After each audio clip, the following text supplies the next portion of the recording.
Sí, hola, buenos días. Muchísimas gracias por su presencia en la Fundación Ortega Marañón. Realmente el diálogo que vamos a tener hoy aquí, esta mañana, entronca, como es obvio, con las actividades propias de la Fundación. Esta es una fundación abierta a cualquier tipo de posicionamiento que pueda ser discutido de forma argumental, perfectamente tolerantes, o sea, vamos en contra un poco de los tiempos que nos están tocando vivir. Y bueno, hemos aprovechado que estaba una persona fundamental para comprender el problema israelo-palestino, para que tratara de ilustrarnos un poco sobre el conflicto. Shlomo Ben-Ami, a quien presentaré ahora enseguida muy brevemente, porque creo que tiene un currículum espectacular.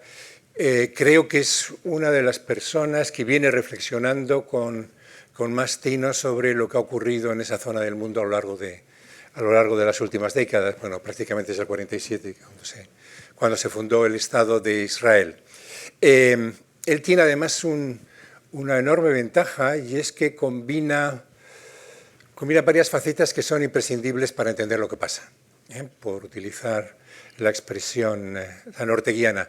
En primer lugar, es historiador, con lo cual tiene una visión del pasado que le permite recurrir a la memoria muchas veces para buscar explicación de los acontecimientos. Luego también, es y sobre todo experto en historia de España contemporánea, de la Guerra Civil, has trabajado mucho, etc. Pero también ha sido un político en activo. Ha sido 2 veces ministro, si no me equivoco, con Ehud Barak, ¿no? Es decir, que es, digamos, se adscribió desde siempre al Partido Laborista israelí, y tiene la gran ventaja de haber participado en algunas de las conversaciones de paz que tuvieron lugar entonces, en concreto la de Camp David. También estuviste en la de Madrid, porque él estuvo de embajador de Israel en Madrid, creo que fuiste el segundo, 91. ¿no? El segundo embajador de Israel en Madrid, por tanto tiene también un conocimiento de primera mano, ¿no?, de cómo se discuten y se negocian todas estas cuestiones. Y en último término, pues es una persona que ha seguido trabajando por la paz, es vicepresidente del Centro Internacional de Toledo por la Paz. Y bueno, no menos importante es el hecho de que haya sido patrono de esta casa. Siempre ha sido muy bienvenido aquí. Lo seguirá siendo hasta el final. Ya sabes que aquí tienes tu hogar intelectual y además me consta que has participado también en debates importantes durante nuestro periodo de la transición política. Bueno, Shlomo, aprovechando que estás aquí por recurrir a lo más, vamos a empezar por lo último, si te parece. Y lo último es la reunión en Naciones Unidas, donde se produjo, digamos, una suma a la propuesta de creación de un Estado palestino. Y ayer estuvo también nuestro rey, que impartió un discurso, y antes de empezar y entrar un poco más en detalle, pues me gustaría que nos dieras un poco la visión que tú puedas tener sobre ese discurso. Bueno, antes que nada, gracias por esta invitación, Gregorio, Lucía, Fernando. Efectivamente, esta casa es algo que conozco desde hace largos años y se nota que va dando saltos impresionantes hacia adelante, y me es muy grato estar aquí en esta ocasión. A mí me gustó muchísimo el discurso del rey, ¿no? A mí me pareció un discurso equilibrado dentro del desequilibrio que representa esta hecatombe que estamos viviendo, o de la cual estamos siendo testigos en Gaza. Dijo lo más correcto posible que uno puede decir en una situación enormemente conflictiva y que divide profundamente a las sociedades a través del mundo, más que nada en Europa. Hizo referencia muy entrañable a lo que significa la relación histórica de España con el judaísmo español, y al mismo tiempo expresó su reacción humana a la barbarie que estamos viendo. O sea que yo creo que fue en ese sentido, intentó evitar la expresión de genocidio, y yo estoy en eso con el rey, y estoy no solo con el rey en esa cuestión, sino también con personajes como Michael Ignatieff, por ejemplo, sin intentar de ninguna manera minimizar las dimensiones de la tragedia, ¿no? No es un intento de decir que esto ha ocurrido, aquello no ha ocurrido, etcétera. Lo que vemos es lo que ha ocurrido y lo que está ocurriendo en Gaza, pero no obstante, me parece que, y no sé si queremos entrar en ese debate, medio político, medio jurídico, sobre la definición. Y para no entrar en ese debate, yo creo que el rey, short of it, dijo todo lo que había que decir sobre esta cuestión. Y me fue interesante para mí oír después al presidente del gobierno decir que él firmaría, eso lo dijo en rueda de prensa, el propio presidente del gobierno, que él firmaría el discurso. ¿Quién soy yo para no firmarlo si el primer ministro lo firma? Bueno, vamos a empezar. Bueno, un poco mi idea aquí es que nos cuentes aquello que no sale en los medios, ¿no? Y por tanto que nos des una visión de lo que ocurre en Israel desde dentro, pero también que luego al final reservemos algún tiempo para poder contextualizar lo que está ocurriendo en Oriente Próximo en este proceso de reconstrucción radical del orden mundial, ¿no? Que yo creo que es a lo que estamos también asistiendo. Y creo que lo importante es empezar por eso que se reclama, ¿no? La viabilidad o no de un Estado palestino. Yo te escuché decir una vez que se les ofreció, ¿no? Durante las negociaciones de Camp David se le ofreció a Arafat la posibilidad de ir pensando en que pudieran constituir su propio Estado, y que él dijo que no. Y si no recuerdo mal, tu comentario fue que en aquel momento hubiera sido factible, porque Bill Clinton estaba por la labor, había un gobierno progresista, ¿no? Como se dice ahora, en Israel, es decir, que los astros estaban colocados donde debían estar. Claro, hoy estamos en una situación radicalmente distinta, ¿no? Bueno, corrígeme si me equivoco, ¿no? Pero alguna vez también te oí decir que hay una vía media entre la constitución de un Estado propio en Palestina y diríamos la situación actual, ¿no? Que sería el buscar algo así como una confederación de los territorios habitados mayoritariamente por palestinos con Jordania. Y a mí esto me parece muy interesante porque no es algo que se nos haya explicado ni que nadie nos haya contado, ¿no? O sea, que si puedes extenderte un poco en esto. Sí, primero, antes que nada, me gustaría disculparme por compartir lo que es el dilema personal de un intelectual, me permito la expresión, que en su país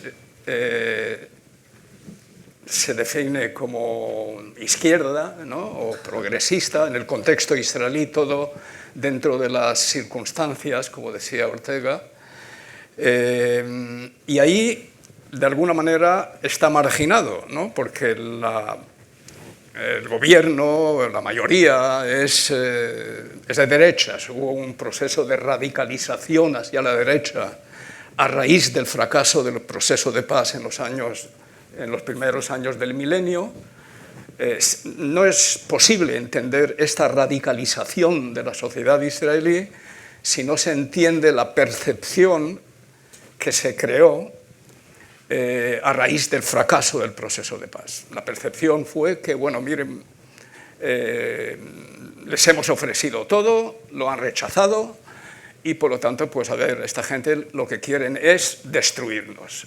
No estoy diciendo que eso refleja la realidad, pero refleja algo más importante que la realidad, la percepción, lo que la gente sacaron, las conclusiones que sacaron del fracaso del proceso de paz, que no es posible llegar a un acuerdo con los palestinos y por lo tanto esa es esa derechización. Y ahí pues personas como yo y otros, hay muchos, pues se sienten como marginados. Y después vas al extranjero y no eres lo suficientemente progresista para responder a las sensibilidades siempre legítimas, siempre comprensibles dentro de su entorno. No eres lo suficientemente, no andas con la bandera palestina por las calles, ¿no? Y por lo tanto estás marginado por ambos lados, ¿no? ¿Qué puede pensar, por ejemplo, un intelectual de izquierdas, progresista, que quiere un Estado palestino, que quiere la emancipación, que critica toda su vida lo que es la ocupación, los asentamientos, el fascismo israelí que está creciendo a raíz de la ocupación de los territorios? ¿Qué puede pensar ese intelectual de izquierdas cuando, a raíz del ataque de Hamás el 7 de octubre, no el 8 y no el 9, intelectuales americanos o académicos americanos, en universidades americanas, empezaron a declarar o a hacer pronunciamientos de que era el momento más feliz de sus vidas? O sea, no la respuesta israelí, sino la masacre de Hamás era el momento más feliz de sus vidas.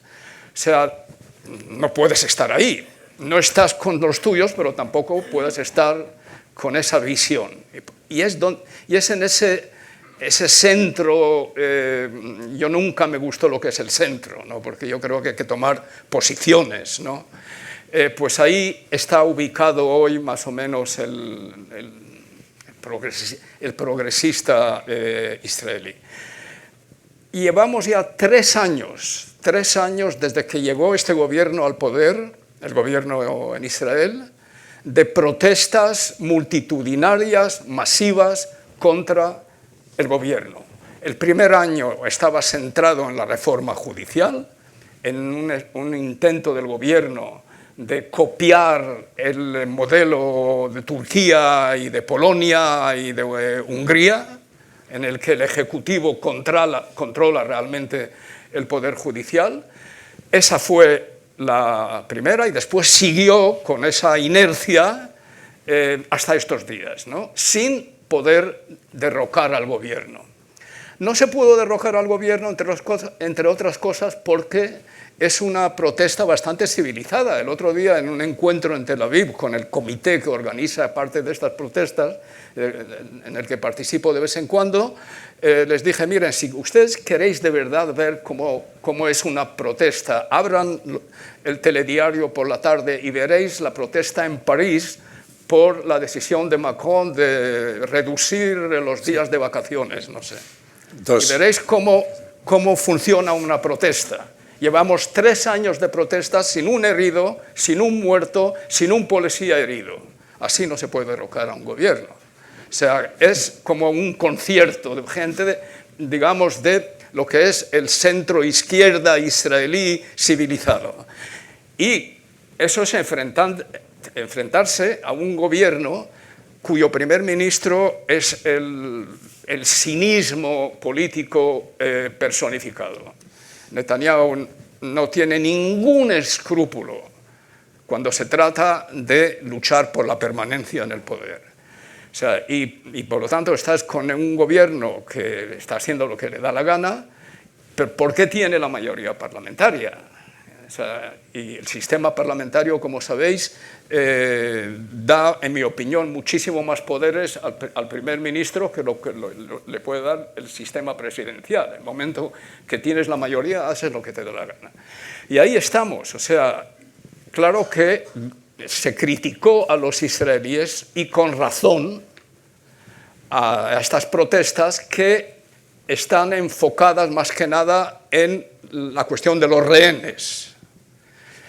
Acabo de leer un libro ahora que salió ahora sobre lo que fue la situación en Berlín, en Alemania, inmediatamente después de 1945.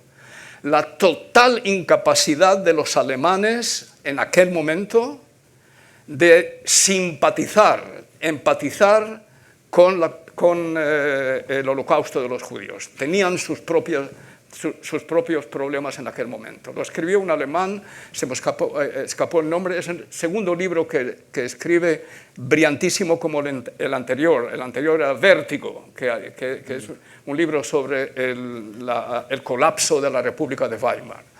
O sea, que no había ninguna manera de llevar a los alemanes, que estaban viviendo las ruinas de Berlín, el desastre de la derrota, a simpatizar con los judíos. La simpatía hacia los judíos empezó en los años 50, por ahí, es cuando empiezan a darse cuenta. Es lo que está ocurriendo a los israelíes, el shock del 7 de octubre, 250 rehenes. La lucha por los rehenes es una lucha contra el gobierno de Netanyahu, porque el gobierno de Netanyahu ha hecho todo lo posible para que no haya un acuerdo definitivo sobre la cuestión de los rehenes, porque la permanencia en el poder con una coalición de extrema derecha que quiere que la guerra siga hasta que se pueda expulsar a los palestinos, con eufemismos, ¿no? Vamos a hacer transfer coordinado, consensuado, etc. Son eufemismos, eso no es posible, hacer consensuado. Pero esa es su política porque necesita el apoyo de esta gente. No es que él sea un hombre de izquierdas, pero es un hombre ilustrado al fin y al cabo. Es un hombre que estudió en las mejores universidades americanas, entiende bien de economía, de relaciones internacionales, es una persona que lee libros, lo cual no puedo decir sobre la mayoría de los miembros de su gobierno. Pero está también él en esa posición que a veces enloquece al líder, de cómo mantener el legado personal. Este hombre entró en política con dos ideas. Yo soy un experto en la lucha contra el terrorismo. Escribió un libro. ¿Y por qué? Porque su hermano mayor fue el jefe de la operación Entebbe. Y bueno, y murió en esa operación. Siempre eso crea un complejo en el hermano menos brillante, ¿no? Fíjense lo que fue Bashar el-Assad y su hermano. Bashar el-Assad no era el destinado a ser presidente. El que tenía que ser presidente era el hermano, que era mayor y más capaz. También murió y no pudo ser presidente. Eso crea en el hermano menos dotado algún complejo. Y él escribió el libro sobre el terrorismo. Él es el experto en luchar contra el terrorismo. Y bajo su mandato ocurre el ataque terrorista más brutal que uno se puede imaginar. Ahora, ¿cómo corrijo yo mi legado? Después de 15 años en el poder. Pues luchando hasta el final, destruyéndolo, la victoria total, cosa que es una quimera, eso no existe, una victoria total. En Japón existió una victoria total después de que lanzaron toda una bomba atómica. En guerras asimétricas no hay victorias totales, no las hay. Es la destrucción de la población civil, dado la naturaleza también del campo de batalla. Y su segundo ticket era la lucha contra la nuclearización de Irán. Esas eran las dos cosas que este hombre no consiguió. Y por lo tanto tiene esa obsesión como aquel señor en un casino que quiere ganar y pone más y más apuestas, ¿no?, para intentar de ganar todo lo que ha perdido y nunca llega y sigue apostando. Ese es lo que tenemos, un gambler, ¿no? Pero una cosa es apostar por tu dinero propio y otra es por la imagen de toda una nación. Porque lo que hay en Gaza ahora, la destrucción física, ya no hablo de la humana, es peor de la de Berlín después del 1945, las ruinas que se han creado ahí. Y eso marcará a nuestros hijos, nuestros nietos y nuestros bisnietos. Eso será un estigma, independientemente de si al final la definición exacta jurídica será genocidio o no. El efecto es devastador. Y claro, tiene todo ese bagaje de cómo hemos llegado aquí, como me preguntaba Fernando sobre la cuestión del Estado palestino. Bueno, yo no soy, o sea, no me incorporo a la euforia internacional con la cuestión del Estado palestino. Me es difícil realmente entender por qué se sacó en este momento del ático de los fallos de la diplomacia, se sacó esta cosa de repente en este contexto. No hay nada, o diría, no hay un abismo mayor, no hay un abismo mayor imaginable entre el Estado palestino y la situación en el terreno hoy en día. Ya era difícil suficientemente cuando nosotros lo negociamos con 400.000 colonos en los territorios ocupados. Y ahora 700.000, incluyendo Jerusalén Este, en el corazón de Judea y Samaria, digamos, lo que es las tierras bíblicas. Pensar que ahora se puede saltar a... Yo creo que era más práctico, para ponerlo de alguna manera, era más práctico poner sobre el terreno ideas y la presión necesaria primero para poner fin a la guerra. Cuando relacionas el final de la guerra al Estado palestino, lo único que consigues es fortalecer a Benjamin Netanyahu.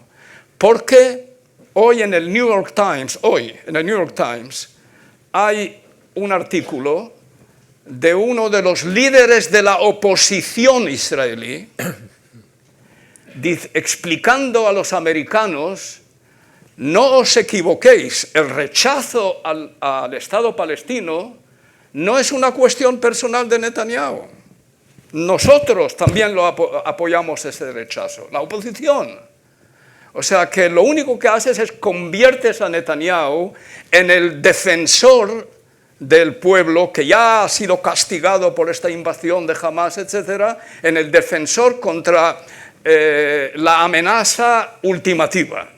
Un Estado palestino a una distancia de tirar una piedra de Tel Aviv. Yo os voy a defender ahora. El que fracasó en el terrorismo y el que fracasó en poner fin a la bomba iraní, porque la bomba iraní seguirá adelante si quieren los iraníes. No tienen problemas técnicos, tienen problemas de tomar decisiones políticas. Y ahora se ha inventado otro emblema numántico, ¿se puede decir? Numantino. O Masada, tenemos nuestra Numancia también, o sea, se ha inventado otro.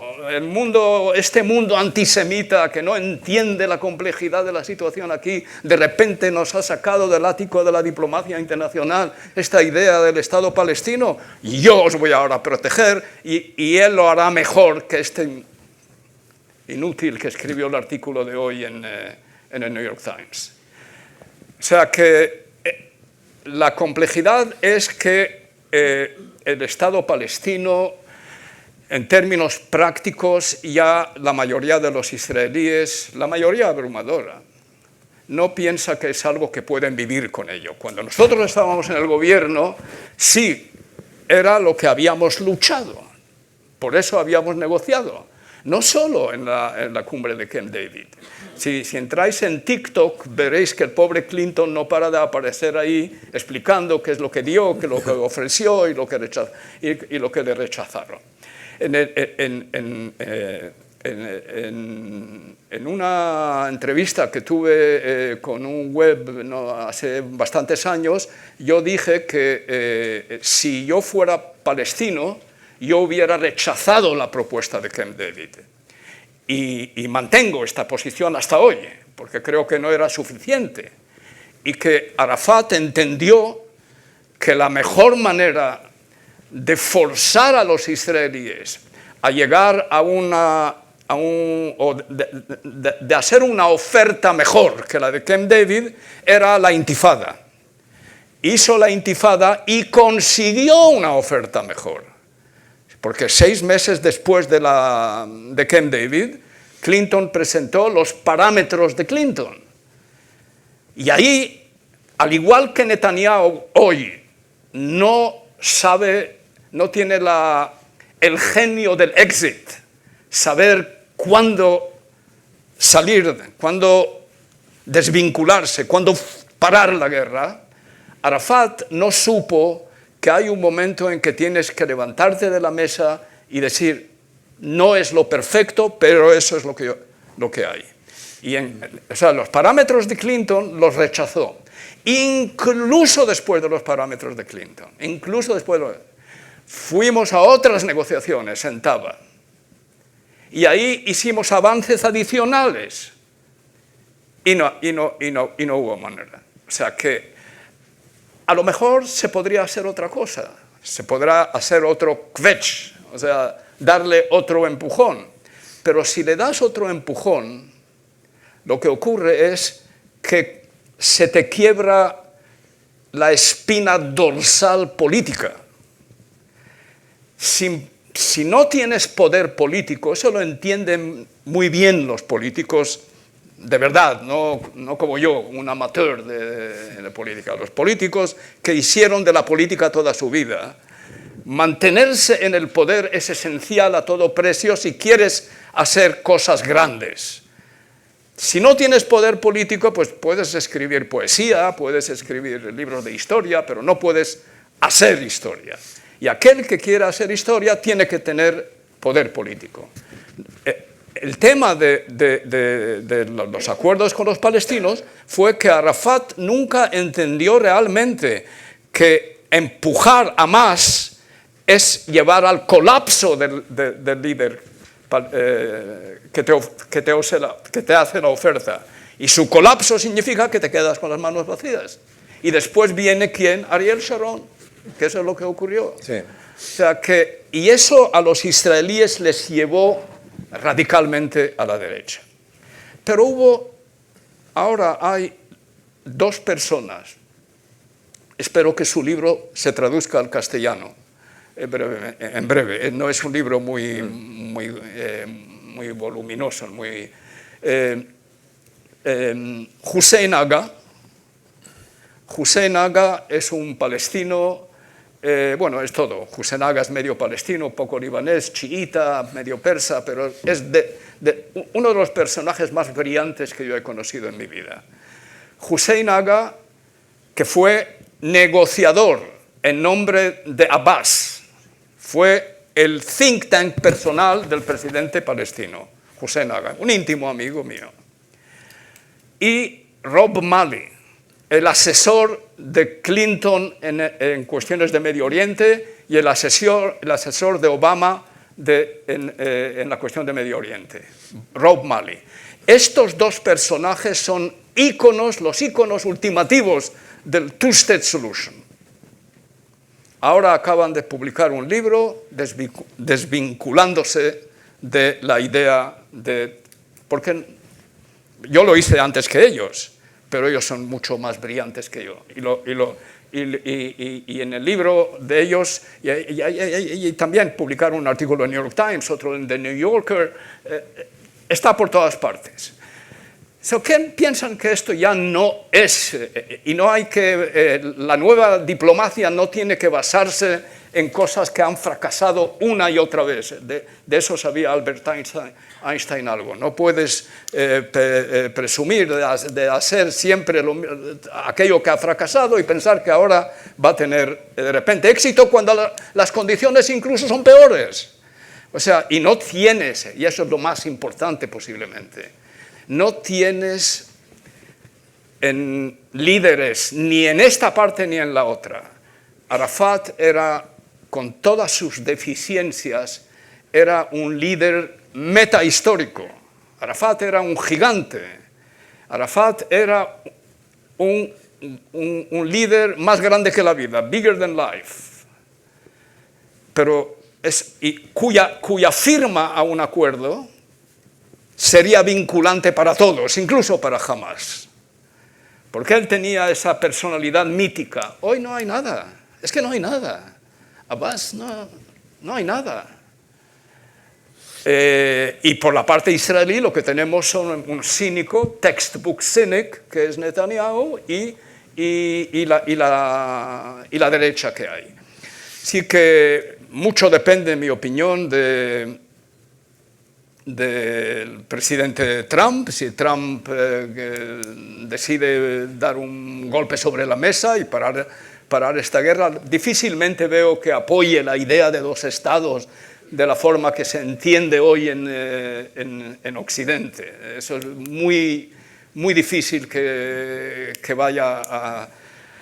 Pero, Fernando, si me permites, a mí me gustaría hacer... No, tú sigue, yo estoy encantado aquí escuchándote. No, lo que sí me parece que es importante también es que... No, porque quiero entrar en un terreno un poco... No te preocupes, pero yo creo que lo que sí es importante es que busquemos una respuesta, ¿no?, a cómo se puede dotar de garantías de seguridad a Israel y a la vez permitir que los palestinos puedan tener, digamos, una vida colectiva propia, ¿no? O sea, ese es el gran dilema, ¿no? Yo creo que la respuesta tiene que girar en torno a la siguiente pregunta, digamos.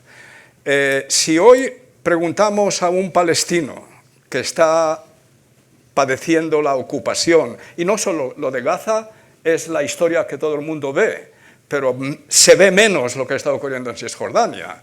Hay la derecha israelí, los colonos. Es un gobierno apoyado por los colonos de extrema derecha, el nacionalismo religioso. La religión sola está bien, el nacionalismo solo está bien. Si haces una fórmula química que las mezclas es explosiva, y esa es la situación que hay hoy en Cisjordania con procesos de limpieza étnica, de intento de achicar el espacio de vida de la población palestina. Si tú preguntas hoy a un palestino de ahí, ¿qué es más importante en este momento para tu vida? ¿Un Estado palestino o el fin de la ocupación? Porque el Estado palestino está lejos, o igual no lo consigues, pero una propuesta del fin de la ocupación, de que no tendrás por qué ver colonos que te hostigan, que no tendrás que ver soldados israelíes que entran por las noches a tus casas para ver si hay algún terrorista que ellos estén buscando, etcétera, etcétera. Yo creo que la idea del fin de la ocupación, de respirar, lo más urgente, no el Estado palestino que está por ahí en algún lugar, que lo consigues o no, lo conseguirás o no. Yo creo que primero hay que dar respuesta a esa pregunta. ¿Qué es lo más importante? ¿El fin de la ocupación? Incluyendo el fin de la guerra en Gaza, desde luego. ¿O el Estado palestino? Yo creo que tendrá que ser el fin de la ocupación y que los palestinos tengan un espacio de vida libre. La segunda cosa es cuál sería el instrumento de Estado institucional de esa situación, de esa nueva situación. Si no es el Estado palestino, ¿qué es lo que será?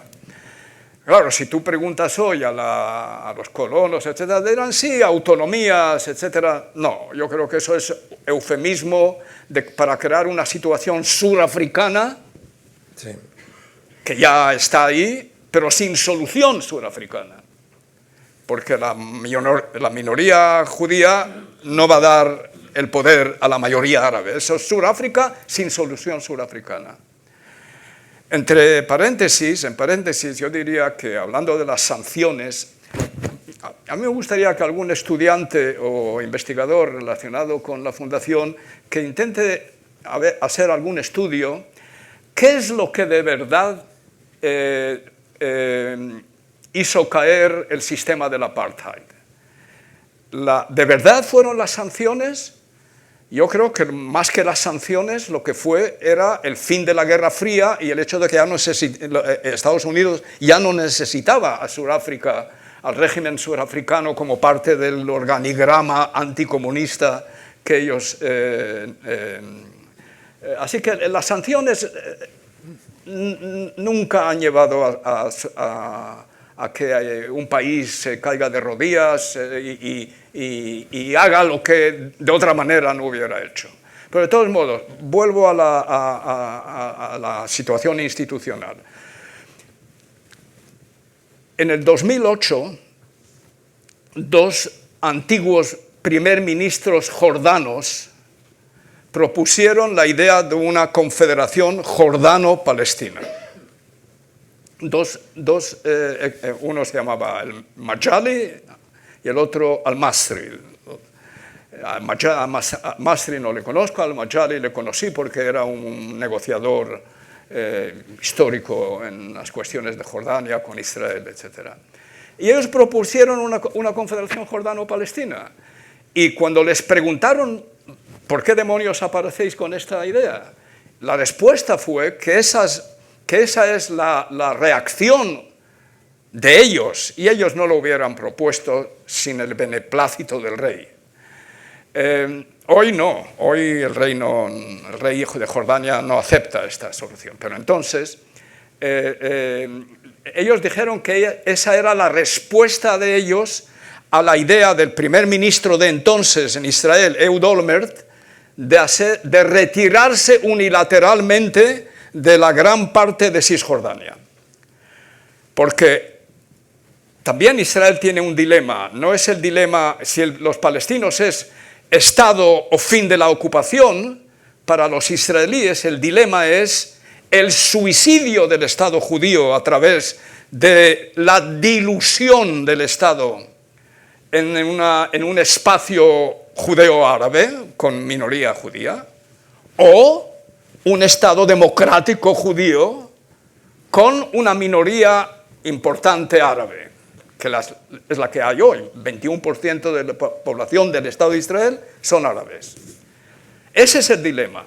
Y para conseguir lo segundo, o sea, no diluirse en ese suicidio de toda la idea desde Theodor Herzl hasta hoy de un Estado judío,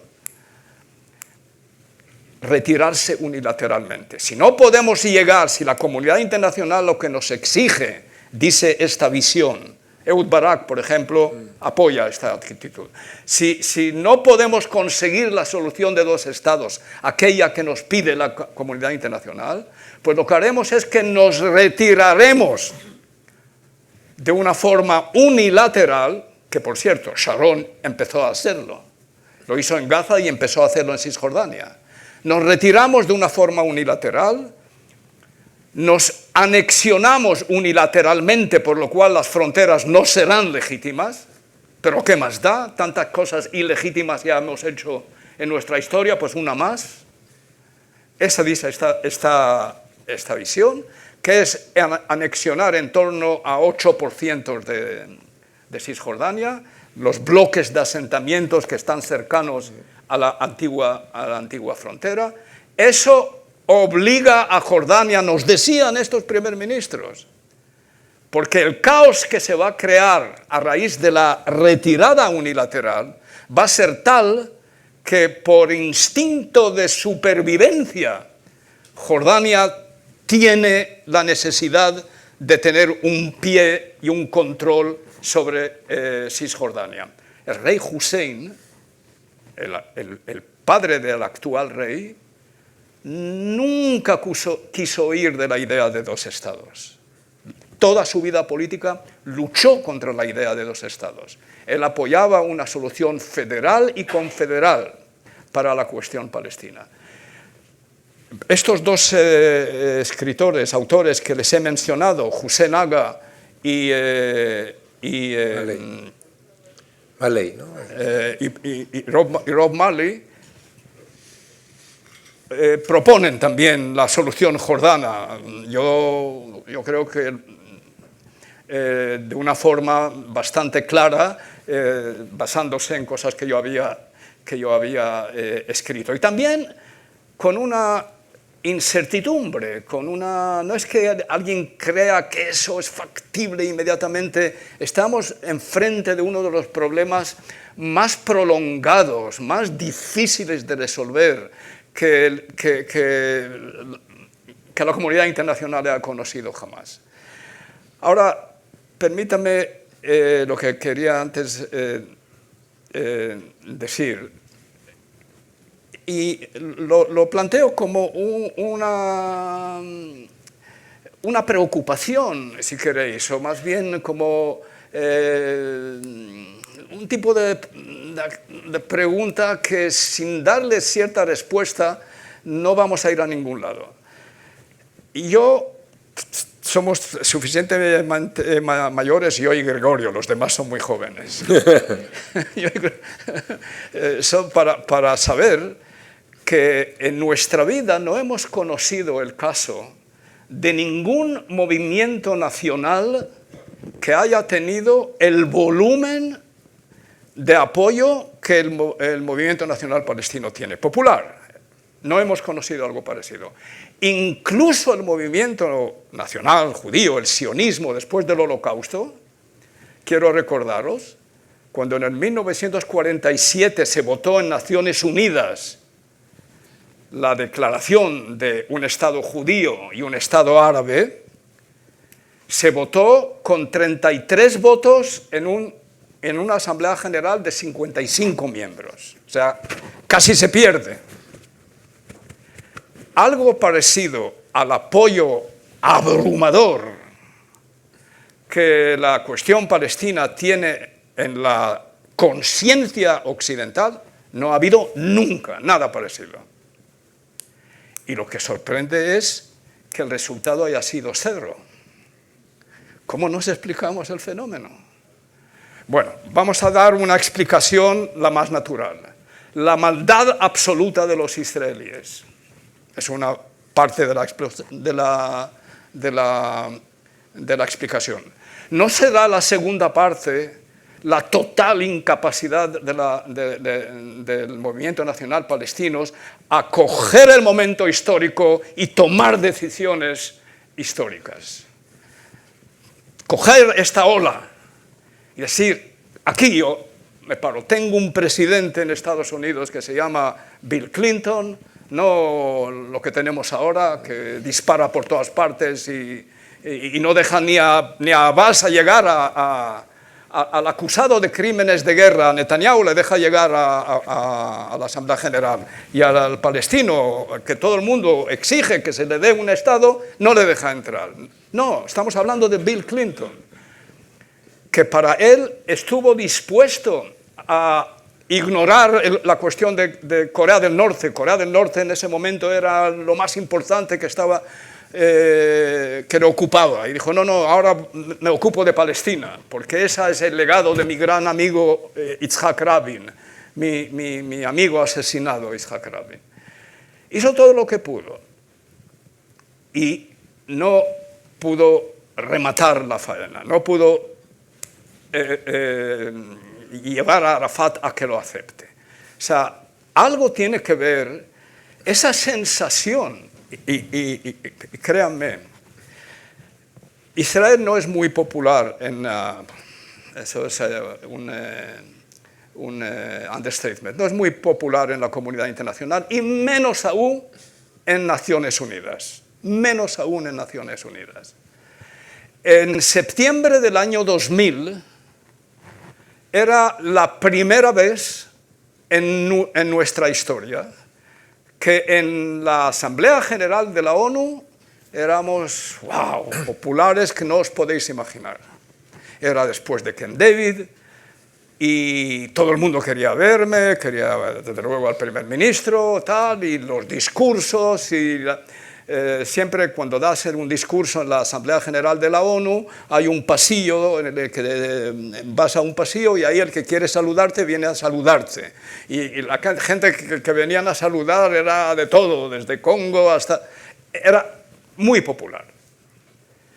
Porque la percepción que la gente tenía era que Israel había hecho propuestas generosas, etc.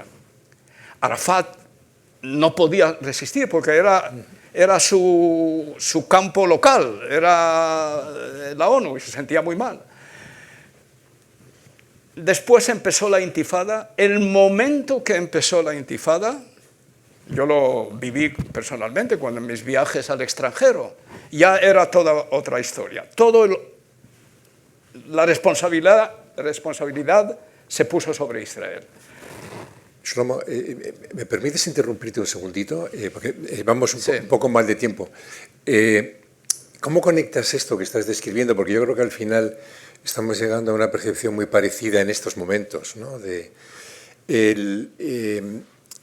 ¿Cómo analizarías tú digamos, la vinculación entre antisemitismo y, digamos, la simpatía por Palestina, ¿no? Porque una manera de tapar la boca, digamos, a las críticas a Israel es precisamente recurriendo a eso. Yo creo que ibas en esa dirección, ¿no? Porque ibas a...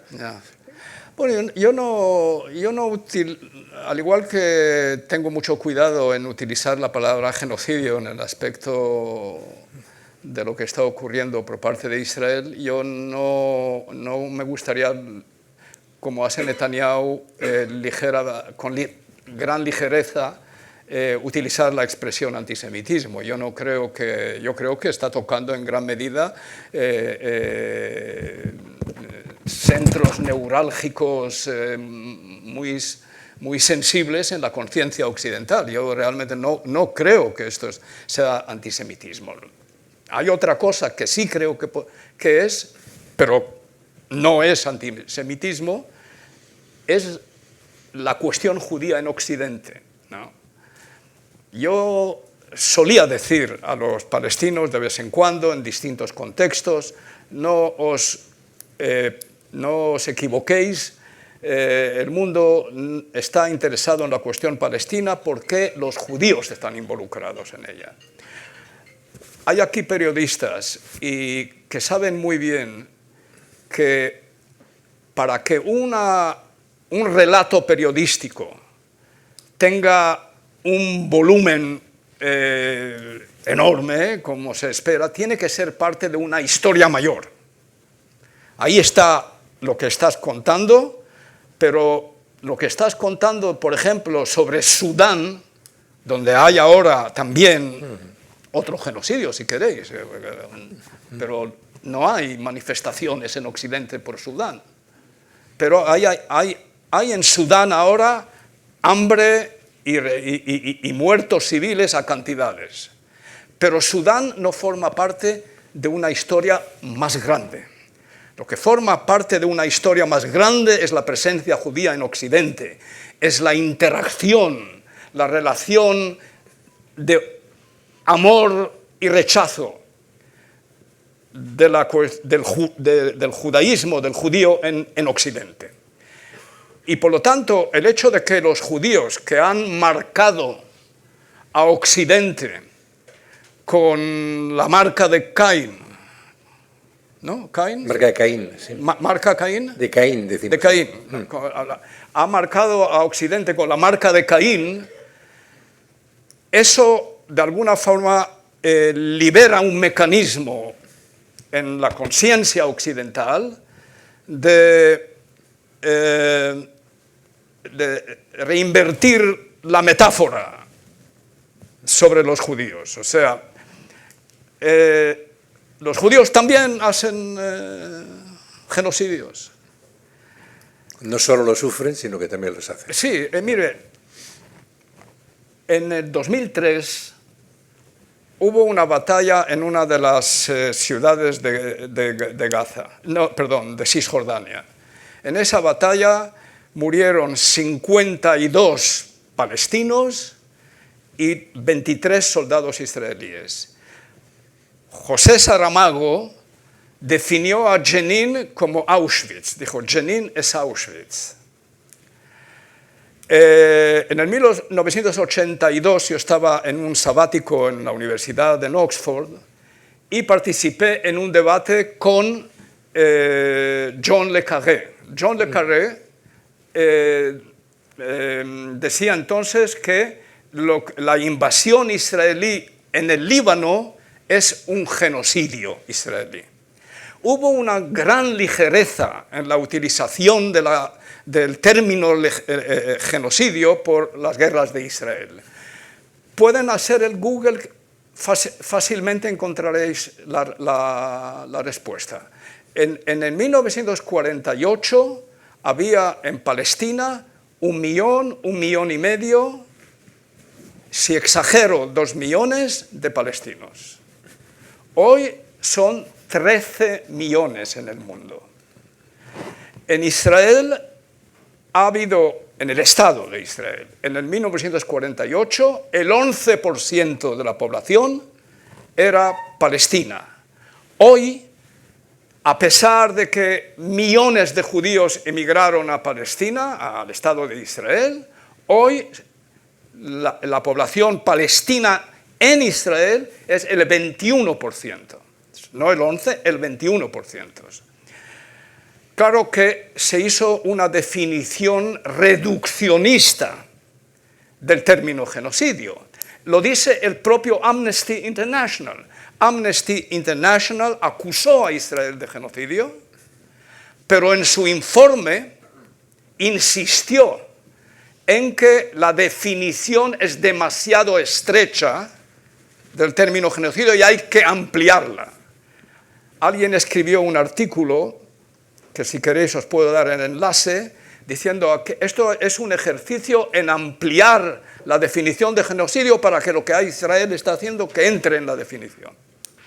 Y no es un judío que lo escribió. O sea, el debate es que, me lo decía a mí, ¿sabéis quién es Amos Oz? Sí, claro. Amos Oz me decía que, y me sorprendió oírlo de él, me decía, mira, algún día haremos la paz con el mundo árabe, pero con el mundo cristiano occidental eso es un conflicto abierto permanente. Él se refería a esa guerra de conciencias, a esa guerra de memorias, etc.